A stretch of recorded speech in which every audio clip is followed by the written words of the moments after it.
सवाल, गर्दन पर मसाह करने का क्या तरीका है? सवाल क्या है? गर्दन पर मसाह करने का क्या तरीका है? जी, अब जवाब सुनिए। गर्दन पर दोनों हाथों की उंगलियों की पुष्ट की जानिब से मसाह करना चाहिए। पुष्ट समझा आपने? पुष्ट इसको कहते हैं। किसको कहते हैं? दिखाइए। हाँ, पुष्ट किसको कहते हैं? जी, तो इससे गर्दन का क्या करना है?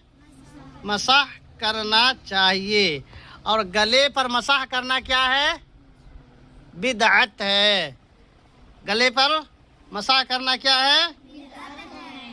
तो समझ में आ गया। गर्दन पर दोनों हाथों की उंगलियों से उसकी पुष्ट की जानिब से क्या करना है? मसाह करना चाहिए। गर्दन किसे कहते हैं? पीछे वाला हिस्सा को गर्दन कहते हैं। गला किसे कहते हैं? ये वाला हिस्सा को गला कहते हैं। तो इस पर मसाह नहीं करना है। मसाह किस पे करना है? गर्दन पे करना है, गला पे नहीं करना है। गला पे मसाह करना क्या है? बिदअत है। गला पर मसाह करना क्या है? तो समझ में आ गया ना?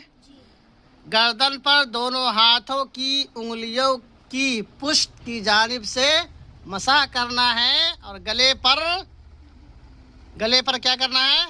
मसाह नहीं करना है। गले पर मसाह करना क्या है? बिदअत है।